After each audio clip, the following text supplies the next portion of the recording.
Je m'appelle Claudine.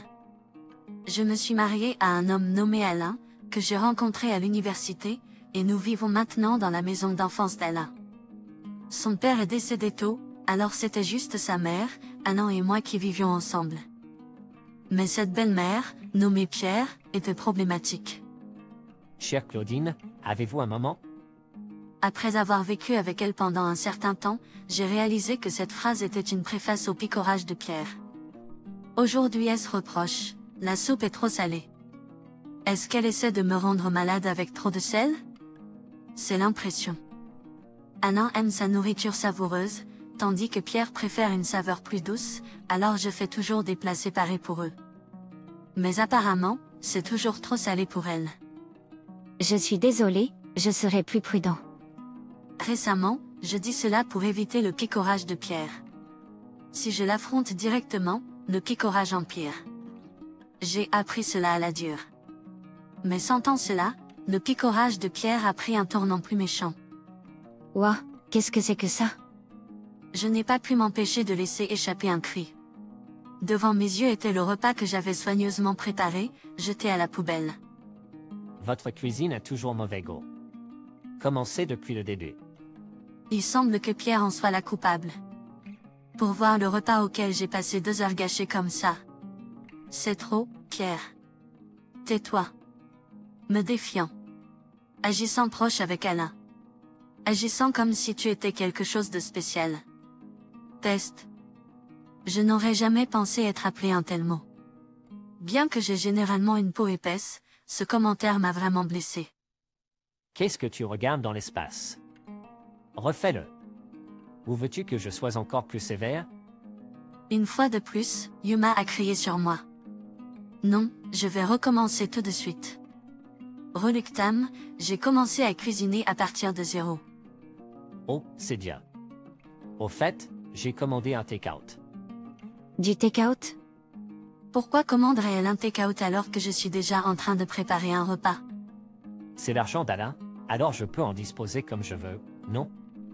Allez, je ne pense pas que Alain travaille dur juste pour qu'elle se fasse plaisir de cette façon. Je n'ai pas pu exprimer mes frustrations et j'ai continué à cuisiner en silence. Au moment où j'ai enfin terminé le repas, Yuma avait déjà mangé tout le take-out. Yuma avait déjà mangé tout le take-out. Est-ce qu'elle est un génie pour gâcher mes efforts ou quoi? Ça me démoralise juste. Qu'est-ce qui se passe? Tu as l'air fatigué aujourd'hui. C'est mon mari, Alain. Yuma est sournoise, elle me cherche toujours quand Alain n'est pas là. C'est pourquoi Alain ne se rend pas compte des actions de Yuma. Tu vois. En me sentant blessée, j'étais sur le point de parler à Alain des méfaits de Yuma quand Oh, qu'est-ce que vous faites? Yuma a interrompu notre conversation. Oh, rien. Pas grand-chose. J'ai eu peur de ce qui se passerait si je le disais. Avec cette pensée, j'ai décidé de ne pas le dire à Alain. Et y a-t-il un problème? Alain m'a demandé avec inquiétude. Je ne voulais pas non plus l'inquiéter. Avec cette pensée, je lui ai répondu avec un sourire, je vais bien. Cependant, le lendemain, tu as essayé de chercher de l'aide auprès d'Alain. Quelle femme méchante, essayant toujours de s'appuyer sur ton mari. Chercher de l'aide a suffi à contrarier mademoiselle. Jeanne, il semble. À partir de ce moment-là, les brimades de mademoiselle Jane se sont intensifiées. Par exemple, un jour, elle a délibérément renversé du thé sur ma tête. Un autre jour, elle m'a dit de nettoyer en utilisant un chiffon au lieu d'un aspirateur. J'étais graduellement brisée mentalement. Ce n'est pas comme si j'avais tout le temps du monde. Oh, regardez ton visage désemparé est mon divertissement préféré. HMPH. Sarah, viens ici. As-tu dit quelque chose à Alain? Récemment, Alain a l'air abattu. As-tu dit quelque chose? Quoi que je dise, elle ne me croira pas. Elle m'a même commencé à appeler des noms comme chat fourbe. Si tu n'étais pas entré dans cette maison, Luc et moi serions heureux. J'ai été prise au dépourvu. Et je me suis demandé d'où cela venait. Apparemment, ma belle-mère ne m'appréciait pas en tant que membre de la famille. Elle a continué à dire des choses comme « Donne-moi mon fils chéri et tu nous as tout pris ». J'ai commencé à sentir que la personnalité de Mademoiselle Jane empirait. En me regardant dans le miroir, je pouvais clairement voir un visage fatigué. Combien de temps ma vie continuera-t-elle ainsi? À sa demande, je suis suivi Mademoiselle Jane. As-tu dit quelque chose à Luc? Qu'est-ce que tu veux dire? Non, je n'ai rien dit, malgré mes assurances. Mademoiselle Jane ne m'a pas du tout cru. Il semble qu'elle soupçonne que je l'ai calomnié. Soyez assurés, je n'ai rien dit à Luc. Je ne serai pas berné. Non, maman, ce n'est pas comme ça. Ne t'inquiète pas, a répondu Luc d'une voix tremblante. J'ai été bombardé de telles accusations sans fondement, mais je ne pouvais pas la laisser me briser. Pour un avenir heureux avec Luc, j'ai décidé de simplement laisser les mots de Madame Johnson glisser sur moi. Pendant que je parlais à Luc de cette manière, Mademoiselle Jane est venue à nouveau. Oui, madame. Ai-je répondu, en suivant Mademoiselle Jane. Non, je n'ai rien dit, malgré mes assurances. Mademoiselle Jane ne m'a pas du tout cru. Il semble qu'elle soupçonne que je l'ai calomnié. Soyez assurés, je n'ai rien dit à Luc. Je ne serai pas berné. Un jour, Luc a exprimé ses inquiétudes avec une voix inquiète. Et, tu as l'air épuisé récemment. Tu vas vraiment bien? Je vais bien, ne t'inquiète pas. Mais si quelque chose t'arrive maintenant, je t'ai dit que j'allais bien. Tu devrais t'inquiéter pour toi-même. Je venais juste de travailler sur l'ordinateur, je ferai le ménage si nécessaire. Tu étais probablement en train de jouer à des jeux sur cette chose, n'est-ce pas? Je suis sûr que tu as été frappé par l'idée préconçue que les ordinateurs ne sont que pour les jeux. Non, ce n'est pas ça. Je n'ai pas. Ferme-la. Commence les corvées maintenant. Elle m'a traîné hors de ma chambre pour nettoyer le salon. J'avais besoin de terminer cette tâche d'ici aujourd'hui. Pour nettoyer rapidement, j'ai utilisé l'aspirateur. Mais alors, pourquoi utilises-tu cet aspirateur? Tu n'as pas un balai à franges? Mais je suis à court de temps. S'il te plaît, laisse-moi utiliser l'aspirateur juste pour aujourd'hui. Pas moyen. Je m'assurerai que tu travailles plus dur. Le visage de Barbara avait l'air trop heureux. Elle doit trouver un immense plaisir à tourmenter moi. Allez, dépêche-toi et nettoie. Une fois que tu as terminé, commence le lavage. Lessive de Louisiane aussi. Bien sûr. Et ne t'avise même pas d'utiliser la machine à laver. Quoi?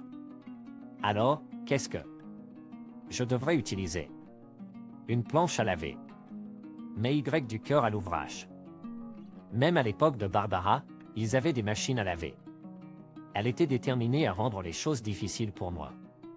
Je n'ai jamais pu faire ce que je voulais faire. John, qui venait de rentrer, avait l'air complètement épuisé. Je lui ai demandé s'il allait bien, mais il était trop fatigué pour répondre correctement. Entre John qui est épuisé et Barbara qui me donne du fil à retordre, je ne peux pas m'empêcher de me demander ce qui va nous arriver. Nettoyer avec un chiffon à nouveau aujourd'hui. Chaque fois que j'étais sur mon ordinateur dans ma chambre, Barbara trouvait toujours un moyen de m'interrompre. Il semble que déranger pendant que je suis sur l'ordinateur est devenu son nouveau passe-temps. Décidant de me résigner à la situation, j'ai décidé d'accélérer mes corvées. Environ 2 heures dans mes corvées, j'ai finalement fait une pause. Oh mon Dieu, tu n'as presque rien fait, n'est-ce pas? Barbara est revenue pour lancer une ombre une fois de plus. Je me demande ce qu'elle trouve si amusant à me taquiner. Si quelque chose, je commence à me sentir désolée pour Barbara. À propos de ça, j'ai trouvé ça dans ta chambre. Elle m'a montré un collier. Une femme comme toi n'a pas besoin de quelque chose d'aussi fantaisiste que ça. Avec ça, Barbara m'a forcé à déchirer le collier devant moi. Qu'est-ce que tu fais? Barbara m'a regardé de haut, riant hystériquement. Elle a dit, tu tiens tant à ça? Ça ne te va de toute façon pas. Elle a ensuite procédé à détruire le bijou de ma mère. Elle a dit, si tu le Déteste tellement, pourquoi ne pars-tu pas? J'ai été choquée par ces mots et la destruction du bijou de ma mère. J'ai décidé d'accepter son offre et de partir. J'ai répondu, d'accord, je vois. Je pars. Mais ne dis pas que je ne t'ai pas prévenu si tu le regrettes. Comme Patricia l'a suggéré, j'ai immédiatement trouvé un nouvel endroit et emménagé. J'ai transféré toutes mes affaires dans la location et ai commencé à vivre seule. J'ai ressenti à la fois de l'anxiété et de l'excitation à l'idée de vivre seule. Encore. Écoute, Rachel. Reviens tout de suite. Je lui avais demandé pourquoi elle avait soudainement renoué contact. Il s'est avéré qu'après mon départ, Tom était vraiment bouleversé et avait exigé que je sois ramenée immédiatement. De plus, il semble qu'elle ait appris de Tom que Luc avait été licencié et qu'il faisait actuellement des recherches d'emploi. Elle a également découvert que, en réalité, j'étais le principal pourvoyeur de fonds. Pourquoi n'as-tu pas dit plutôt quelque chose d'aussi important? Madame Patricia était furieuse, mais la raison était, bien sûr, de protéger Luc. Si j'avais dit à Madame Patricia que Luc avait été licencié, elle aurait pu s'inquiéter et cela aurait pu causer des ennuis. Inutile. De plus, je ne l'ai pas mentionné car j'ai gagné le plus d'argent parce qu'elle ne l'aurait de toute façon pas cru. Elle a ensuite dit, mais depuis que tu es parti, nous n'avons pas eu de revenus. Nous luttons. Il semble qu'ils aient des problèmes financiers et que la colère de Luc soit la raison pour laquelle ils essaient de me faire revenir. Tout d'abord, veuillez présenter des excuses pour avoir cassé le souvenir de ma mère. À ces mots, Madame Patricia a dit, je suis désolée. Elle m'a ensuite remis le collier cassé. Je l'ai pris et dit, merci. Je le garderai comme un rappel des leçons que j'ai apprises. J'ai ensuite quitté la maison, jamais pour ne plus y retourner. Même si elle s'est excusée, cela ne semblait pas vraiment sincère, mais j'ai décidé de lui pardonner. Tu plaisantes, j'espère? Au moins, reste jusqu'à ce que Luc trouve un autre emploi. Il n'est pas question que j'accepte une telle exigence déraisonnable.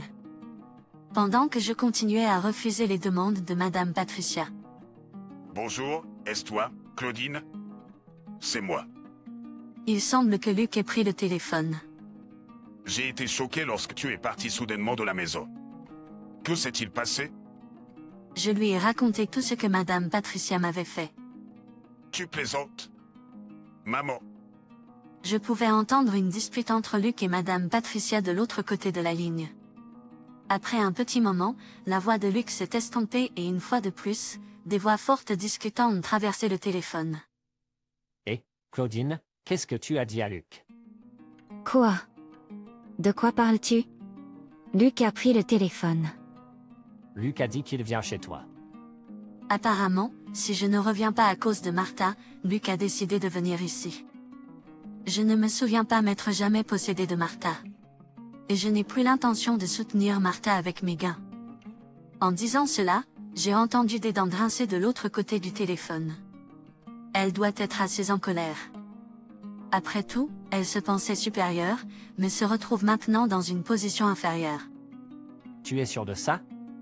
Si tu ne reviens pas, les choses vont devenir vraiment mauvaises. Vraiment mauvaise? Qu'est-ce que tu veux dire? Apparemment, la grave affaire à laquelle Martha fait référence est sa retenue de l'héritage. Il semble qu'au décès du père de Luc, il a laissé derrière lui une somme d'argent considérable. Eh bien, effrayé par un avenir sans cet héritage? Reste avec moi, et je te le donnerai. Bien sûr, il n'y a pas de calendrier clair sur quand Luc pourrait trouver un autre emploi. Même si je gagne un montant décent, en tenant compte de notre potentiel futur avec des enfants, nous aurons besoin de cet argent. Mais si nous rentrons à la maison, Martha continuera probablement sa persécution. Quel est le meilleur choix ici? Ne te laisse pas avoir, Annie. Ma maman. J'ai été choquée. De l'arrière-plan, j'ai entendu Martha crier qu'il arrête, mais Luc a continué. L'héritage de papa? Elle l'a traversé il y a des années, tout sur les sacs de concepteurs. Je ne pouvais pas le croire. Utiliser l'héritage précieux pour ses propres désirs égoïstes. Pensée Y, Elle aurait pu tout simplement mentir juste pour me faire du mal sans même me dire qu'elle l'avait tout utilisé. Tu es détestable, Mélanie. Je n'avais plus aucune pitié pour Martha. Luc était également désillusionné, n'ayant jamais imaginé que sa mère puisse faire une chose pareille. Il a dit qu'il coupait les ponts avec elle. Attendez, laissez-moi vous expliquer. Je n'avais pas le choix. Martha continuait de trouver des excuses désespérées, mais personne n'écoutait plus. Au bout d'un moment, Luc a emménagé dans mon appartement en location. Lorsqu'il quittait la maison, Madame Brown s'est agrippée à sa jambe, en pleurant. « Tu ne peux pas partir. Tu es mon fils. » Si elle avait eu ce genre d'attachement, elle aurait dû être plus gentille avec moi. Nous aurions pu vivre ensemble. L'utiliser comme exutoire au stress, eh bien, c'est de sa faute. Je suis désolé pour ma mère. Mais je n'ai pas eu d'objection. Après tout, Bill avait été licencié et traversait des moments difficiles. Après cela, Bill a trouvé une boutique capable de réparer l'objet préféré de ma mère, disant que c'était le moins qu'il pouvait faire. Ils ont remplacé les parties déchirées et ajouté les pièces manquantes. Grâce à cela, le collier de ma mère a retrouvé son éclat d'origine. Merci, Bill. Ce n'est pas grand-chose. Il était modeste, mais pour moi, c'était bien plus que suffisant. Cela m'a rappelé les petits gestes attentionnés qui m'avaient fait tomber amoureuse de lui au départ. Bill a persévéré dans sa recherche d'emploi et a finalement décroché un travail quelques mois plus tard. Il ne semblait pas que ce soit son premier choix de profession, mais compte tenu des circonstances, on ne peut pas être trop sélectif. Mel, d'un autre côté, est réputée vivre seule dans une grande maison. Comprenez-vous, après tout ce qui s'est passé, nous ne lui apportons aucun soutien financier. Mel n'a pas encore atteint l'âge de la sécurité sociale et semble n'avoir aucune économie. Par conséquent, j'ai entendu dire qu'elle travaillait en équipe de nuit dans une usine, poussant son corps à ses limites. Elle se fatigue et peine à joindre les deux bouts. Eh bien, une fois qu'elle ne pourra vraiment plus travailler, nous avons l'intention de lui apporter un soutien minimal. Mais pour l'instant, elle devrait réfléchir à ses actions passées.